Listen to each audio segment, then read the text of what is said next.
Great. Hello. Hi, everyone. We have somebody popping in.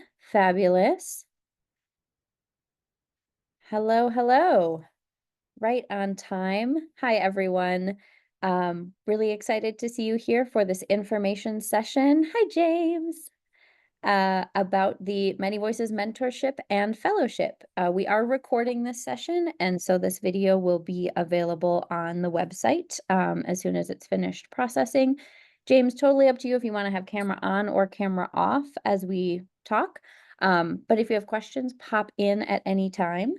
How we're going to go today is we're going to talk a little bit about the Many Voices Mentorship first, then the fellowship, and then I'm going to take you through step by step of the fellowship application. It'll look very similar to the mentorship application, so if anyone watching is more interested in that program, just know that you'll see pretty much the same thing, and I'll highlight a couple of key differences as we go. First I'll say hello. My name is Julia Brown. I use she, her pronouns. I am the artistic programs manager here at Playwright Center, which means I handle a lot of the logistics of the application and selection process for our programs. And I am joined by... Hi, everyone. My name is Lynde Rosario. I use she, her, hers pronouns, and I am the director of fellowship programs at Playwrights Center, which means while Julia handles most of the logistics, I handle most of the artistic curation of each of these programs. So I'm happy to be here and answer any of your questions.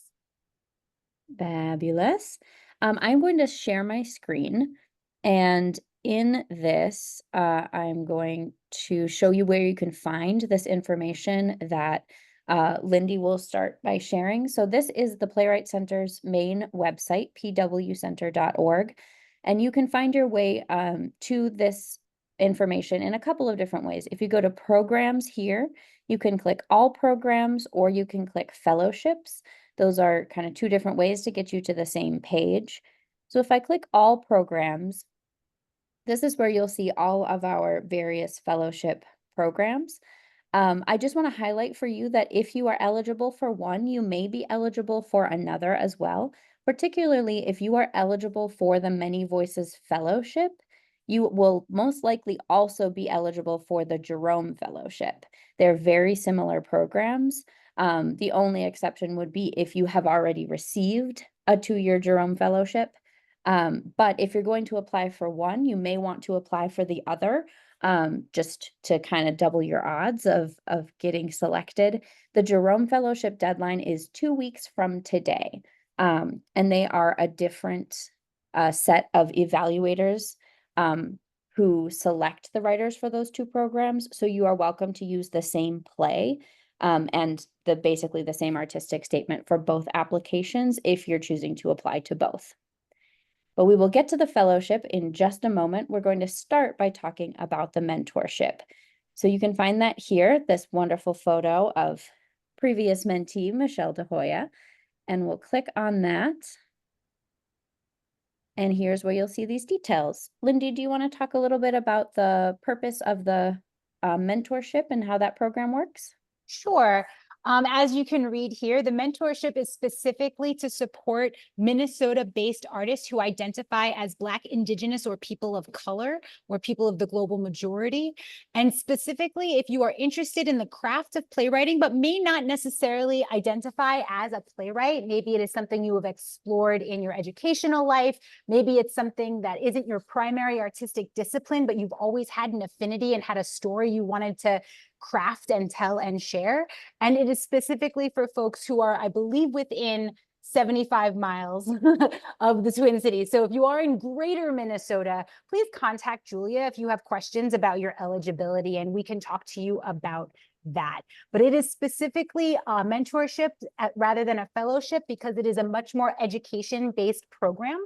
The mentee will often have monthly check-ins with the mentor, which would be me, as the director of the programs, and is invited to participate into most activities at the center, but is really engaged as someone who is has access to all of our classes and all of our educational programs as well. And so they do get a workshop, but it is mostly based in developing craft as opposed to career in playwriting, which we'll talk about a little more when we get to the fellowship. Thank you. As we keep looking on here, one of the eligibility requirements is that you have not had a play produced professionally. If you have, we would recommend that you look at the Many Voices Fellowship, which we'll get to in just a moment. But you can kind of see the breakdown here. You do need to be a resident of the state of Minnesota at the time that you're applying. So if you are out of state but are planning on moving to Minnesota, in the next year, then maybe next year, you would be eligible to apply. Um, and so, as Lynde mentioned, you have access to all of the educational programs we have. Some of those are ongoing writing intensives or multi-week classes. Some of them are one-night seminars. And you would work with Lynde and with our professional resources and education department to kind of plan out what your year looks like in terms of what kind of classes you're going to take advantage of, what play you're going to work on over the course of the year. You do not need to have ever written a full-length play in order to be eligible for this program, and you actually don't need to have written any play at all. What you'll be asked for in the application, which I'm going to just look at really quickly, you'll be asked for a resume or a bio that can be in any format.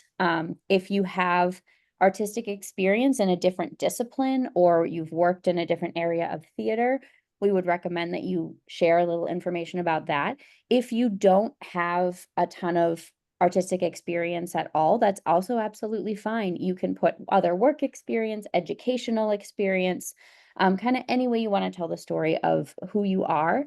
And then we'll ask you for an artist statement that talks about who you are as an artist and what your goals are, why you're interested in this program. And this is a great place to tell that story of, I've worked at a bank for the last 20 years, but I've always been really interested in storytelling. Here's why I think playwriting is where I want to tell my story. Here's some life experience I'm bringing to it. And here's what I want to achieve by taking these classes and having this mentor-mentee relationship. Then you'll be asked for a writing sample. And in this case, if you have a play script, I definitely recommend submitting that. We'll be asking for a maximum of 30 pages, so it won't be a full-length play script. It might be just a few scenes, or if you've written a shorter play. But it can also be prose, nonfiction, fiction, poetry, essay, any sort of text-based form that can help the evaluators get a sense of your voice and your writing and get really excited about what you might be able to achieve and learn with these resources to become a playwright. And then we ask for 2 letters of recommendation. If you've worked with people in theater or people who know your playwriting, that may be the strongest choice. But again, if you're not a playwright yet and have never had experience doing that, this can be anyone who knows either you as an artist or a creative person, as a collaborator, as a coworker, perhaps a fellow student from a class. The one thing I would recommend is especially if you haven't applied for a ton of things before, sometimes it's kind of hard to pick who are the best people to ask for this letter. And I would just recommend not asking close family members. Sometimes if someone has a spouse or a parent or a sibling, that can be a little, the evaluators can feel like, is this person really objective in the way that they're speaking? And does this person really understand this applicant as an artist, or are they just, kind of supporting them as a family member? So that's the one piece of advice I would give specifically if applying for things is a new experience. I'm going to quickly pop us over to talk about the Many Voices Fellowship. So we'll kind of briefly close the door on the mentorship and look at this other program. Both of these programs are partially funded by the Jerome Foundation, which is one of the reasons they have the same name. So now talking about the fellowships, Lynde, can you tell us a little bit about the differences between these 2 programs and what the fellowship is specifically intended for? Absolutely. So while I had mentioned the mentorship is specifically around craft and development of your voice as a writer, maybe for some of you for the very first time, this is specifically focused on not just craft, but also career and professional development as a playwright of the theater.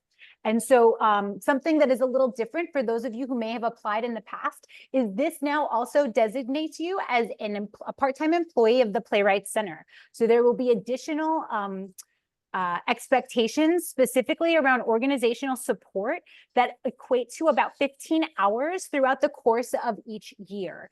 And so we'll talk a little bit more about that, but the way this balances in our world is that not only do you get time dedicated to being a playwright, but to working in our theater specifically and working among other artists. I will also say that it is very specific to, again, people of the global majority or people who identify as BIPOC. And if you have never received a Many Voices Fellowship before, you are very eligible. If you have received a Many Voices Fellowship in the past, please contact Julia to see if you are still eligible for this particular opportunity. But really, as you can see on our website, this is specific to folks who have had a play, or maybe not professionally produced, but have a full play written so that you can provide it as a sample, but also to say that you are interested in sustaining your life as a playwright and continuing your career as a playwright. So while the mentorship is very much more educational, this one is very much more experiential. So you will be invited to many different activities. You will be meeting literary and artistic leaders all over the country. And so there is a professional development component that is very specific to the fellowship rather than the mentorship. Thank you. One thing to note about this program, you can apply from anywhere in the country, but if you are selected, you will need to move to the Twin Cities in Minnesota, St. Paul or Minneapolis, somewhere in the surrounding area. And so that's really the intention of this program, is to build community and to bring people to our community to really deeply engage with a sense of regularity. As opposed to some other programs that might be, hey, you come out here once, or you're more as a member, perhaps you're part of a network that interacts virtually. This is a lot more of an in-person component. And as you'll see, this comes with a salary of $25,000 a year. And as Lynde mentioned, with the classification as being a part-time employee and fulfilling those 15 hours of organizational work throughout the year, that qualifies you for employee benefits, including health insurance. So you would have access to the same benefits that Lynde and I have as full-time staff members. You also will receive $3,000 every year in development funds. Many people use that for a workshop or a couple of smaller workshops, sometimes maybe a more in-depth dramaturgical consultation with a collaborator over time. We work with you to figure out the best use of those funds to really help you dig into your work and pay your collaborators to work on your plays throughout the year. And just to note, sorry to jump in, something that I think we may have neglected to mention is that a major difference is that the mentorship is for 1 year only. And this particular fellowship is a 2-year commitment. And so all of these amounts that Julia has mentioned, the $25,000 stipend and the $3,000 in development funds, those are for each year. That is not for 2 years. That gets distributed each year. Thank you. Yes, thank you for clarifying that. And one other thing that I'll mention is that with any program, if you're selected as a fellow or a mentee or a core writer or anything at Playwright Center, at the end of your program, you will become an affiliated writer of the program, and that is in perpetuity. So you're still within our network, and we reach out with different opportunities and things as they come up throughout the year. So we're definitely invested in kind of building a community and keeping a community. As Lynde said, this is a 2-year program. The Jerome Fellowship is also a 2-year program. So the Many Voices Fellows and Jerome Fellows do a lot of activities together, which is another reason why you may want to apply for both programs, because they are pretty identical in terms of what the commitment is. Looking at eligibility, with any of our programs that have a salary or stipend associated with it, we need to be able to pay you that money. So you don't need to be a citizen of the United States, but you do need to have whatever paperwork allows us to pay you this money in a way that doesn't get the IRS closing us down. If you have questions about that, or hey, I have this kind of visa, does this count? Or this is the timeline I'm looking at, please reach out to me. I'm happy to talk through your specific situation and make sure that this is something that you'd be able to participate in. You may not have had more than 2 plays fully produced by a professional theater at the time that you apply. And how do we define that? We define that as a full-length play running at least 45 minutes in performance that had at least 3 performances for a public audience and when everyone involved was paid. So it doesn't matter how big the theater was, it doesn't matter if people were equity or not, it only matters that everyone got paid. That includes you, your director, your creative team, all of your actors, your tech, all your designers, everybody involved in the production was paid. And when we say paid, we mean something like some sort of stipend, hourly rate, weekly rate, not just here's $10 to cover your parking. So people are paid for their time on the project. That is our definition of professional. If you have questions about, does this thing count? Does that thing count? Again, reach out to me. I'm happy to talk through all the details and determine for you which program you're going to be most eligible for. You'll see here productions, if they open after the application deadline, they don't count for this. So if you have, I'm having a world premiere in April, that's great. It doesn't count for this, and so you'll still be eligible to apply for this program. And we don't count co-written or ensemble created devised pieces. Again, that doesn't count for this, so it doesn't sort of make you ineligible if you've participated in those kind of processes.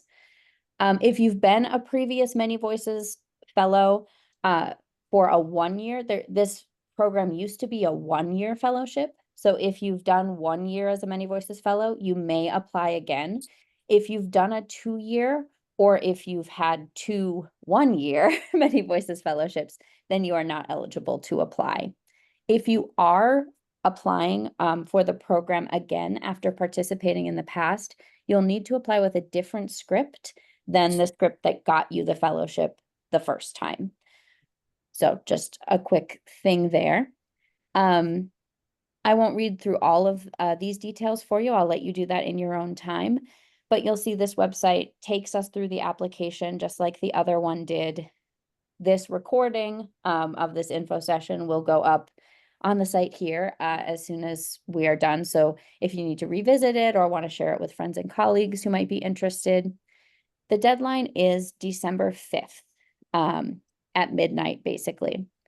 Now, let's say I want to apply for this wonderful program. I'm going to go down here at the bottom where it says click to access the application and click the apply button. Now this is taking us away from the Playwright Center website. It still has the logo here in the corner, but we're actually on a different platform that's called Slide Room. That's our application platform. And I highlight that because I know many people who want to apply for these programs are members of the Playwright Center, and so you're used to logging in on our website. This is a completely separate system. So if you've never used Slide Room to apply for something before, you will need to create a new account. And you can do that here in this corner where it says sign up. But I already have an account, and maybe you do too if you've applied in the past or have applied at another institution that uses Slide Room. So I'm going to log in. I know I successfully have logged in because that's my name here in the corner. Here, if you needed to change something like how your name shows up, your address, your email, your password, anything like that, you can click this account information button. And then if you want to see, I think I have a bunch of different, I'm applying for Jerome and Many Voices and Core Writer. Where am I with all those different applications? If you click all activity, it'll show you everything that you have in progress. I'll also highlight here, there's a little support guide if you need help. You can also always reach out to me if you're having any technical issues. I can either talk you through it or get in touch with Slide Room tech support and figure out the problem for you. Now, we're going to take you just through the fellowship version of the application, but you'll see very similar things in the application for mentorship as well. So this would be the place to double check and make sure you're applying to the right program if you're only going to apply to one of them. So make sure it says either fellowship or mentorship at the top, same deadline. This has the same rundown that we just went through, so I won't reread that to you. A thing to know about Slide Room is if something is blue or underlined, that means you can click it. So that's kind of where we're looking on these pages. So I'm gonna click Begin Application. And it'll think about it for a while because I have too many tabs open. You'll see down here, there's a way to preview the full application as well if you need to kind of remind yourself what parts you need to gather. So the first thing that it brings us to is this lovely application form. Pretty basic information, contact information, mailing address is useful so we know where you're coming from. If you have an out-of-country mailing address, I will probably reach out to you and say, hey, are you able to be paid in the US? What's the plan there? You know, how is that going to work? So just so that you know, pronouns completely optional, but during this process where we are evaluating and talking about your applications, the evaluators and panels will be talking about you. So this just allows them to do that in an accurate way. I'll also just jump in to say that if you are applying for the mentorship, because you must be a resident of Minnesota, if you include an address that is not a Minnesota address, Julia will also contact you just to confirm that you are currently a resident at the time of application, just to clarify. Thank you. Yes, thank you so much. Then it'll ask for the title of your play. If you're applying for the mentorship, it'll ask for the title of your writing sample. So if you're submitting 5 different poems, you might put, here are the titles of these poems, or 5 selected poems by me, or the title of your essay, your novella, you know, whatever it is that you want to submit. Then we ask, how did you hear about the program? And this is super helpful for us as we continually try and expand our outreach of people who know about the program. Now we're going to ask specifically about the plays produced. So you'll see the same breakdown that we just gave earlier. And the answer, if you're eligible, is no, I have not had more than 2 works produced. If you do say yes, Slide Room won't kick you out. If you're not eligible for the program, it will let you submit an application, but then I will look at it. I'll see that you're not eligible.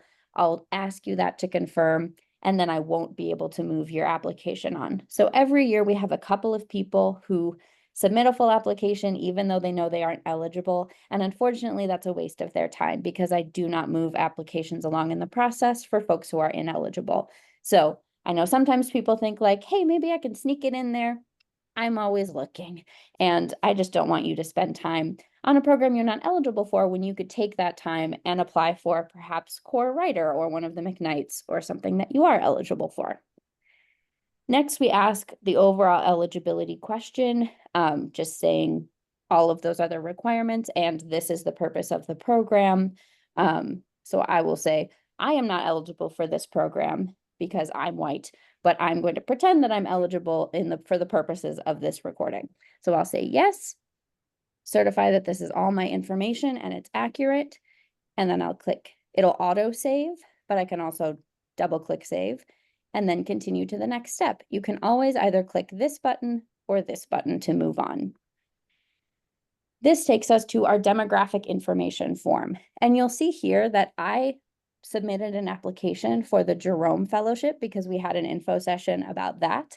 And that means that I already filled out a version of this demographic form. So if you're applying for multiple programs and this information hasn't changed since your last application, you can click copy answers and it'll fill it out for you. So that saves you a little bit of time. It's kind of a nice feature of Slide Room. However, if something has changed since the last time you applied, you may want to go through and answer separately as well. So the important thing to know about demographic information and this form, we are gathering this. I won't read this entire paragraph about why we're gathering this information, but it really serves, we gather it for data. And so this helps us know who we're reaching, who's involved in all parts of the process. Evaluators will fill this out, panelists will fill this out. So we're looking at kind of power dynamics and who's involved in making these selection processes. This is a form that is only visible to Lynde, Nicole Watson, our producing artistic director, and myself. We are the only people who have access to this. The evaluators and the panelists who will be reading your work and scoring your work and making selection decisions will not even know that this form is on here. It is completely hidden from them. And so we do that so that hopefully it makes folks more comfortable in sharing some of this information. You can always choose not to answer a question. That is absolutely fine. You'll see decline to state as an option on every single question. But if you do feel comfortable sharing this information, it does help us with looking at trends over time in terms of our data collection. But if there's something in this form that you feel like it's important for someone reading your application to know about you, then you will want to put that information somewhere else in your application because the evaluators won't have access to this. So if like, it's really important to me that the evaluators understand my experience of neurodivergence as it applies to my work, I would want to put that maybe in my artist statement or somewhere else so that I know that my evaluators are, hearing what I have to say about who I am and how that impacts my work. This form is really not about how your various identities impact your work because it's not really affiliated with the work that you're submitting. I hope that makes sense. But we'll go through quickly. I won't go through and explain every single question because they all have kind of a bit of context given. But first, we ask that you read this explanation just so you understand what we're asking and why. If you do have questions, Christopher Bynum, who's our Director of Advancement, is someone that you can contact directly with questions about what we do with this data. And the first question is about racial groups that you're affiliated with. You can see a little more explanation here. These are checkboxes, so you can check off as many or as few as you want. And you'll see here, there's always an option to write in. If you click write in, a new box will pop up, or you can always hit decline if you would prefer not to provide this information. Then we ask if there's anything else you want to share with us regarding this question. You can type as much as you want.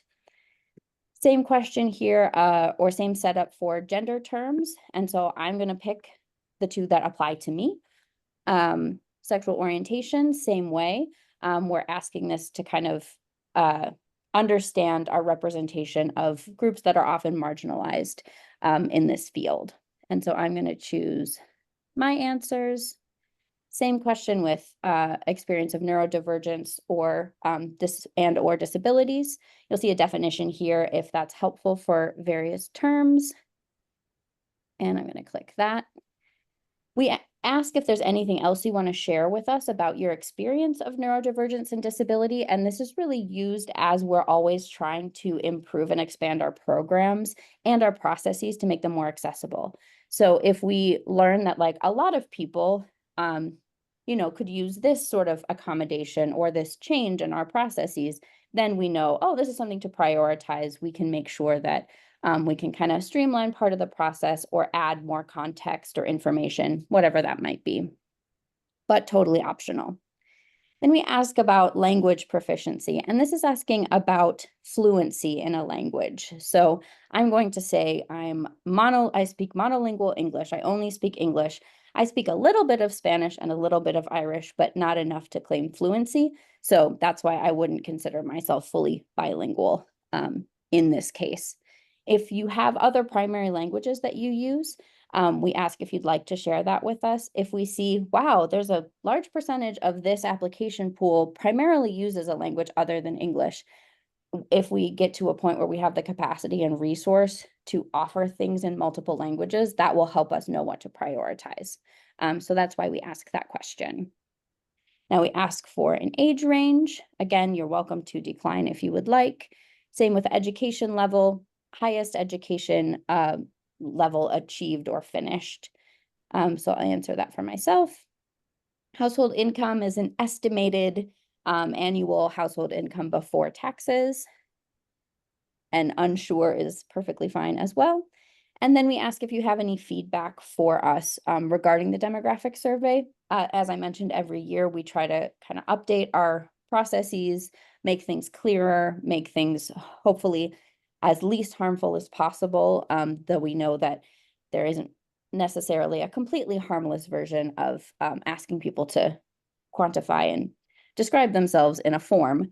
But if you have any feedback for us, we'd love to hear it. You'll see the changes have saved automatically, and I'm going to continue to the next step. So attachments is really the meat of the application. This is the primary stuff that is getting evaluated, and that tells the evaluators about you. You'll see here at the top a little note about how things are weighted. So in the first round of our evaluation process, our readers are providing in-depth comments and also scores. And the scores are weighted in this particular way, where your artistic statement and your goals for the program are weighted 25%, the script 50%, and your overall suitability and commitment to the residency, which is based on the whole application, is weighted 25%. So those are the things that the evaluators are really focusing on. I also have a note here that the primary language that we use in this process is English. You'll note that this info session is taking place in English. We do not have the capacity to guarantee that any of our evaluators will have facility in a language other than English. Some people might, but we can't guarantee that everyone does. And because of that, you're absolutely welcome to submit plays or artistic statements that use other languages, but just know that if you choose to leave something untranslated, absolutely a fine thing to do, but your evaluator may not be able to read that section. So completely up to you how you want to handle that, but you may want to provide a line of context. Hey, this Cantonese section is intentionally untranslated, or here's the gist of what this section is about, or something like that. All of this, every single document in this is kind of how you want to present yourself and how you want to present your work, completely up to you. So the first thing we ask for is a resume. Any format that's legible. We don't have, you have to use this font or this margin or these sections or anything like that. The one thing that I ask is if you have had a play professionally produced with all those, definitions that we listed earlier and that are relisted here, if you could mark that clearly on your resume, that will be really helpful for me as I check eligibility. And I do that by looking at everyone's resume. If there are a bunch of productions and nothing is marked, that means you're going to get an email from me saying, hey, I see all these productions. Can you tell me which ones were professional? And so if you don't want to add a little extra step in your application, just mark that clearly on the resume, and that saves both of us some time. Again, if you're not sure what might count or not count, you can contact me. My email address is scattered all throughout this application and the website, but it is also right here. And so I am going to choose my lovely resume. And you'll see here that we are only asking for PDFs. One of the other things that Slide Room does that I wish it didn't do is it will actually let you upload any format. You could upload a JPEG here. You could upload pages, but it will not then let anyone read that document if it's not a PDF. So I just want to highlight that for you. I wish it just didn't let you upload the wrong file type, but unfortunately it does. So you'll want to double check and make sure this says PDF at the end of your file name here. If I realize that, this isn't the right resume or this is the wrong document, I can just click this little trash can, it'll remove it, and I can re-upload something else. The next thing to talk about is the artistic statement. So we're asking for one page to kind of give context for, here's who I am as an artist. Here's why I write plays and make art in this particular way. Here's why I want to come to Playwright Center for 2 years, what I want to work on in my craft, and what do I want to, where do I want to go next in my career, and why is coming to Minnesota for this fellowship the right thing for me at this time in my life and in my career and in my artistic development. You'll see it's only one page. So it's definitely something you'll want to be focused on. One little piece of advice, sometimes I see people use a lot of their one page talking about, I believe stories are important, or I believe that live theater is an important thing that should be supported. And I just want to let you know that everybody who's evaluating for this program is a theater artist and a theater professional. So they agree with you already on that. They agree that theater is important, that storytelling is important, that theater as a medium for creating work, everyone's on board with that. So you actually don't need to spend your precious one page in kind of talking in general about what playwriting is, what theater is. If you were applying for a different program, say like a city municipal grant to create a play, you might need to provide more of that context, but less so here. So you'll really want to dig into why me? What is my work specifically?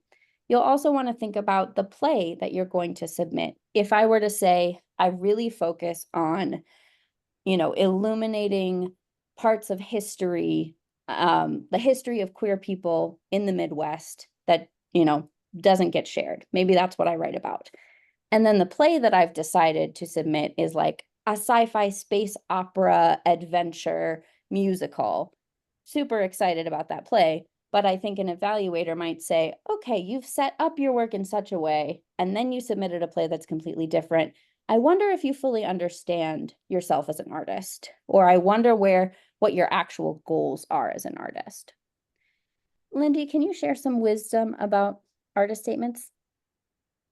Sure. How wise it will sound, but a little bit of advice, as Julia has shared, that can be very helpful in the success of an application is to make sure that it is a complete narrative about you. And so, as she has said, some of the things that really sticks a panelist is when they are confused about something is said in an artist statement, but it is not reflected in a work sample. And I would say the same goes for your letters of recommendation. When you are reaching out to folks, sometimes it is enticing to find the biggest name that you have ever met, and yet they might not know you as an artist very deeply. And so we encourage people to make those selections based on people who know you as an artist, and they may not also know anything about these programs. So it is helpful if you empower them to speak articulately about you as an artist by specifically letting them know why you think you are a good fit for these programs, why you think that this is the right thing for you.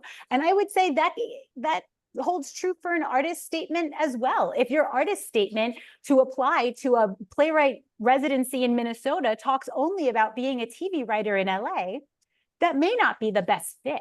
And so it would be helpful for you to really start thinking about that rubric Julia mentioned at the top around suitability and about how the entire application is one narrative that you are crafting for a group of people who may not know you at all. And so it is important for them to have a general understanding of how you articulate yourself as an artist. And yes, it is really helpful when the work sample and the artist statement and the letters of recommendation all tell the same story. Awesome. Thank you. I want to highlight one more thing about artist statements, which is that we are holding a working session kind of class about writing artist statements on November 18th.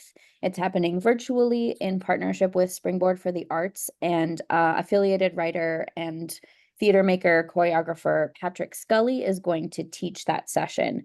It's something we've been doing for the past few years. It's super useful. Patrick gives you great advice, but also writing exercises to do, trying to get at a statement from this angle, from that angle, to kind of give you essentially a whole bunch of language that you can then craft into a successful artist statement. I know we're onto the wait list for that session, but everybody on the wait list is going to receive the recording of that class. So you can find information about it here back on the website right here. So if you want to register or ask me questions about that, do feel free to do so. So that's just kind of a fun extra bonus that's happening this month. Next, we'll have the play script. So if you are applying for the mentorship, you'll see that this will say writing sample. So again, like we said before, that can be in any text-based form, poetry, prose, play, whatever that might be. And you may want to, if you're applying for the mentorship, as you work on your artistic statement, talk a little bit about why you chose to share exactly what you're sharing in your writing sample, so that you're basically teeing up your evaluator to pay attention to what you want to pay attention to. Let's say I write short stories, but I'm really interested in moving into playwriting. I might say, I really want you to pay attention to the dialogue in the short stories that I'm submitting, because that's why I'm really excited about writing plays. I'm really excited about character voice and kind of digging into that, just as a random example of something someone might say. For the fellowship, we are definitely asking for a full-length play, and we're defining that as something that runs at least 45 minutes in performance. So that might not be 45 full pages. If there's a lot of action, there's a dream ballet, you know, these different things that might take up time. If you submit something that's, say, like 20 pages long, you'll get an email from me saying, hey, your script is 20 pages long. Can you tell me how long it runs in performance, so that I can make sure that it does fit this eligibility? If you have a shorter piece that you consider to be full length, email me and let's talk about it. I don't make exceptions very often, but I do know that there are some forms of theater, particularly some dance-based theater, object work, that the standard for a full piece is often shorter than that of a traditional play. And so I'll be happy to talk about your specific piece and what might be eligible for submission.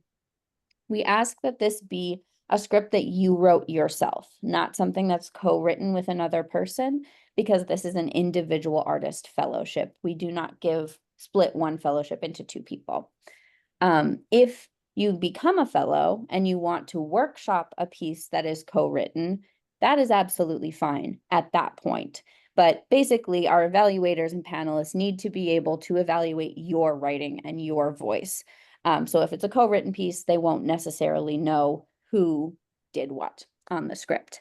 Likewise, if you are submitting a musical, you must be the book writer of the musical. And if someone else wrote the lyrics, you need to specify that in the script, whether you wrote the lyrics or it was someone else.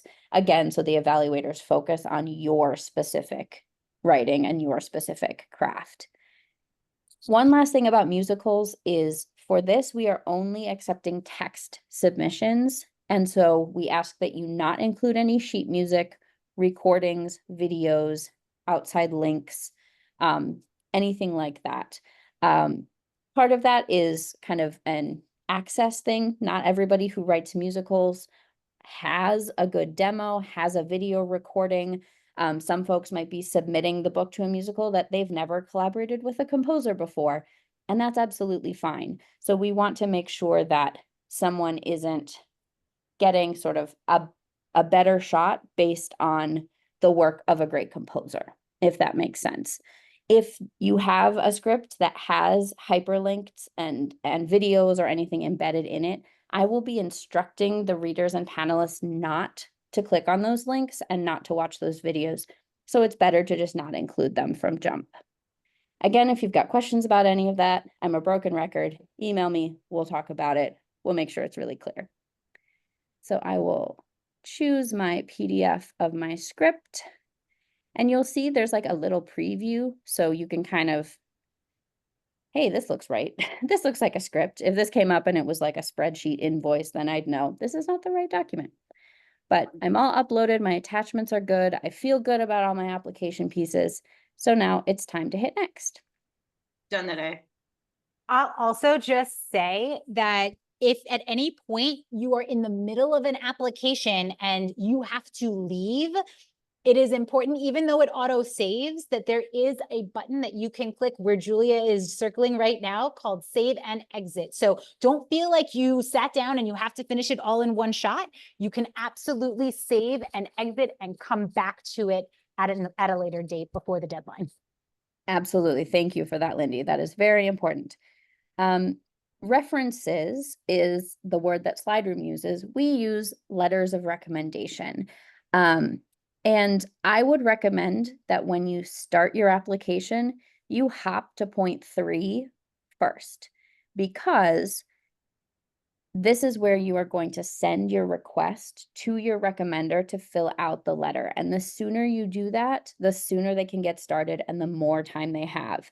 And if you are like me and don't want to finish the rest of your application until right before the deadline, that will still allow you to take as much time as you want to work on your script and your artist statement, but you're not asking your recommender to write a letter in 24 hours, which is generally not a nice thing to do and not possible for a lot of people. So again, Lynde gave some great advice about who to pick. You definitely want someone who can speak specifically to you and to your work as an artist, as a playwright specifically.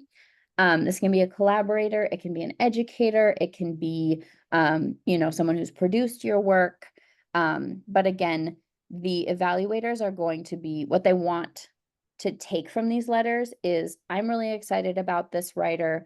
I think they have a lot of potential. I think they're at a great moment to really develop their craft and career through this program. And I'm excited about what they would be like as a member of a community. What they're not looking at is like, who's the most famous person who's written a letter? It doesn't matter if they've never heard of this person before, if they can really speak to you. I also sometimes see folks write letters of recommendation about a specific play as if they are proposing a play for a season. Like, hey, Lindy's play, such and such, is super great. You should definitely produce this play. That's great support for that play, but this is not a production opportunity. And so what that tells me as an evaluator, if I was an evaluator, is, oh, this recommender doesn't really understand this program. I wonder if the applicant fully understands this program, because it doesn't sound like they gave their recommender very clear information. And so again, it's all part of the overall story. You definitely want the evaluator to know you're specifically interested in this program and you're not kind of half-heartedly sending applications everywhere without, paying attention to what you're applying for.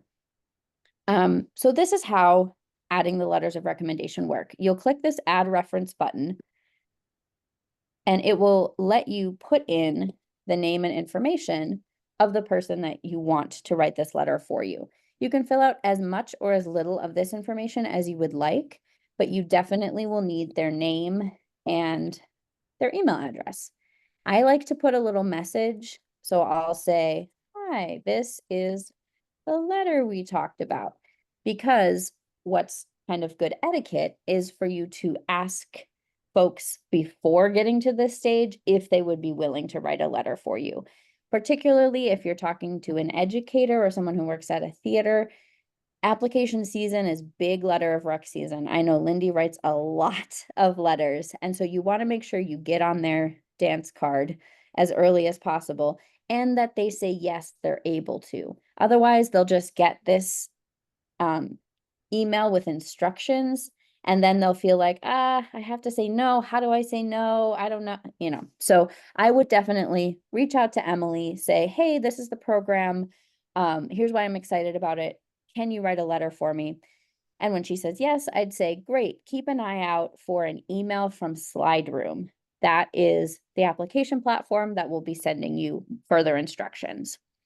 So now I'm going to hit send request. And the second I do that, Emily gets the email.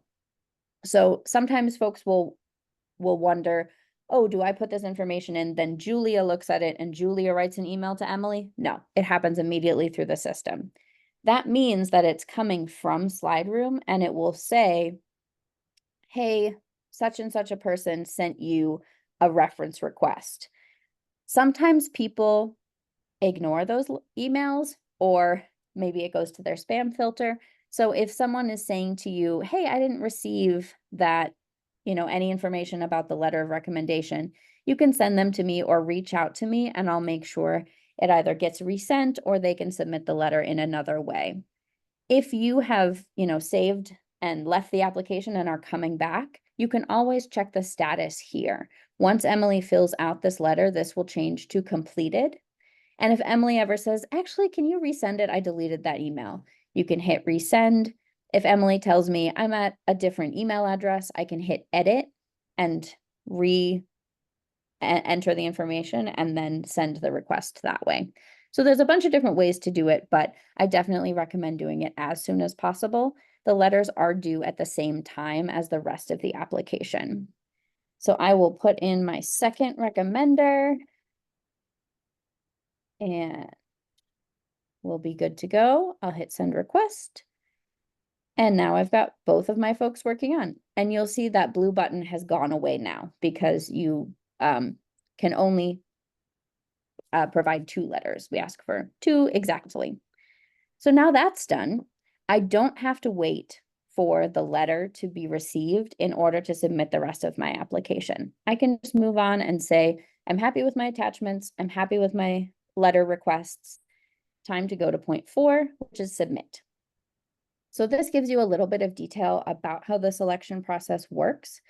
For both the mentorship and the fellowship, there are two-ish rounds of evaluation. The first round, as I kind of described earlier, are theater professionals from around the country. That can include dramaturgs, playwrights, directors, artistic directors, literary managers, folks who are used to and really excited and generous about reading new work. Some are in the education space, and so they read everyone's applications. Everyone's application gets read by at least 2 different people. They then provide us with detailed comments and scores, and based on that feedback, we narrow the pool down from there. So the mentorship applications get funneled down into a finalist group that get evaluated by the panel, and the panel, who are also theater professionals, meet together and select who the mentee is going to be. For the fellowship, there's one extra step. So after the first round evaluation, there's a semi-finalist pool. You will be notified either way if you become a semi-finalist or if you don't. The panel, which is 3 artists, meet, they read all of the semi-finalist applications, they have a conversation, and they narrow that pool down to a finalist pool. The finalists participate in half-hour-long interviews with the panel. We'll give you a lot more details about that if you reach that stage, including some questions to prepare for and things like that. But basically, it's a chance for the panel and the finalist applicants to each have kind of one-on-one conversations. Then after the interviews are done, the panel will convene again, and based on everything, the application, their conversation, they will select the final fellows who will get the offer. And then those folks will move for July. Playwright Center staff, Lynde and I, are facilitating this process, but we don't participate in the decision-making at all. So we aren't reading everybody's scripts and giving feedback. We're not expressing our opinions to the panel in any way. We just make this process run and bring folks on board who we know are generous of spirit, really smart about craft, and really, you know, in a good position to respond to artists at this career point. So now I'm ready to submit. Super exciting. If I want, I can review the whole application and make sure, yes, I answered all the questions the way I want. I have the right documents uploaded. I could print this for my records if I wanted to, but I'm going to click Submit Application. Yay! Happy green check mark. This means it was received. You'll see you're given a confirmation number. If confirmation numbers make you feel secure in your heart, you can save that. You do not need to. If I need to look up your application or you have a question, just give me your name. I'll be able to look it up that way. You can print this confirmation page. You can print the whole application if you would like, and you'll see that there's a message here. So as I said, you'll be notified by mid-February if you become a semifinalist for the fellowship. If you apply for the mentorship, you'll get a slightly different message here with information you'll most likely hear from us after the final decision is made in the spring. Our professional resources and education team are offering a free trial of membership if you are not already a member. And so this has instructions for how to take advantage of that if that's something you would like to do, as a little acknowledgement of the amount of time that it takes to submit these applications. But in this case, you would be completely finished with the application. You'll hear from us, in 2025. If for any reason you're not accepted this year, you will be given an opportunity to request application feedback. Completely optional, but it's something that I definitely recommend people ask for. Many writers apply multiple times before they are selected for the various fellowship programs. And so that feedback can really help you kind of hone in on your artist statement or on your script or other parts of the application that might make it more successful next time. So I'm going to stop my screen share. We've got about 5 minutes left in the hour to open up for any questions that folks might have, or also Lynde, if there are more pieces of advice or context that you'd like to give. I would sort of just like to echo what Julia said about the feedback. We find it incredibly helpful. And when we recruit our panelists and evaluators, the first thing we tell them is that the feedback is meant to make the next application stronger. So that is exactly the lens in which they are reading, and the ways in which they are providing these feedback is with the intention to make your next application stronger. It's not meant to be critical at all. So I do encourage you to request that feedback if it is made available. But yeah, happy to answer any questions if there are any. Yes, James. Yeah, thank you all so much. Super helpful. Yeah, I noticed that on the mentorship page, it says that you cannot resubmit the same letter of recommendation if you've applied before. I applied many years ago. Is it possible to have the same person who wrote a letter of recommendation write the same or a different letter? But the person who wrote me the original one and who I want to ask again, I think is the best case, like to sell like who I am as an artist, and I feel very strongly about that. I'd look elsewhere, but I'd love it if they wrote it. How do you all feel about that? Yes, that is absolutely fine. And thank you for the question. The reason we highlight that we can't reuse previous letters is that there are some programs like our core writer program where we can reuse a letter for 3 years. And so if you were to apply for that program, you would just have to tell me, hey, can we use the letter from last year? And I can grab that old one and stick it on your new application. And so we just want to highlight that for this program, I can't go back to your old application and grab it and kind of apply it to this one, but you're welcome to, ask the same person. And if they are going to use essentially the same letter that they're going to submit again, I'm not going to go by and say, oh, these sentences are very similar. Not at all. That's just to let you know that I am not able to like grab an old part of an application and apply it to your new one, if that makes sense. Gotcha. That's super helpful. I will still have them updated. It was like 5 years ago. Right. A lot has changed. Smart. That's very smart. One you. of the reasons that we don't allow reuse of letters for these programs is because they are focused on early career artists, or at least early career in the sphere of playwriting. And an early career artist's craft and career changes so drastically, so quickly, that if someone were to submit a letter from many years ago, it may not be in their best interest because they've changed a lot and worked on a lot and advanced their craft a lot. So we want to make sure that you're able to have the most competitive application you can. Great. Thank you for that question. Michelle, I see you have a question.